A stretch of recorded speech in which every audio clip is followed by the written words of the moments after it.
They want more signs. And do you think Jesus is soft? Do you think Jesus is like, I'm going to do it for you? Do you think Jesus is going to deliver the message nicely to them? Let's hear the next part. Jesus answered to them, do not grumble amongst yourselves. No one can come to me unless the Father who sends me draws him, and I will raise him up on the last day. It is written in the prophets, and they will all be taught by God. Jesus. Everyone who has heard and learned from the Father comes to me. Not that anyone has seen the Father except he who is from God. He has seen the Father. Truly, truly, I say to you, whoever believes has eternal life. I am the bread of life. Your fathers ate the manna in the wilderness, and they died. This is the bread that comes down from heaven, that no one may eat of it and not die.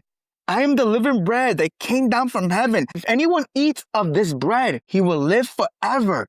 And the bread that I will give for the life of the world is my flesh. The bread of life of the world is my flesh. He's talking about going to the cross and what? Paying for the sheep's sin. Paying for his chosen one's sins. But look how the world reacts to Jesus saying this. The Jews then disputed among themselves, saying, how can this man give us his flesh to eat? Jesus said to them, truly, truly, I say to you, unless you eat the flesh of the Son of Man and drink his blood, you have no life in you. Whoever feeds on my flesh and drinks my blood has eternal life, and I will raise him up on the last day. For my flesh is the true food, and my blood is the true drink.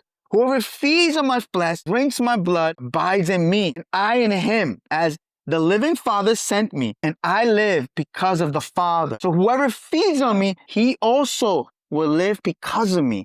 This is the bread that came down from heaven. I like the bread that your fathers ate and died. Whoever feeds on this bread will live forever. Jesus said these things in the synagogue as he taught in Capernaum. Let's continue. When many of his disciples heard this, they said, this is hard saying. Who can listen to this? But Jesus, knowing himself that his disciples were grumbling about this, said to them, do you take offense at this? And what if you were to see the Son of Man ascending to where he was before? It is the Spirit who gives life. The flesh is no help at all. The words that I have spoken to you are the Spirit and life, but there are some of you who do not believe. They were his disciples. They were following him. Continue. For Jesus knew from the beginning who those were who he did not believe and who it was who would betray him. And he said,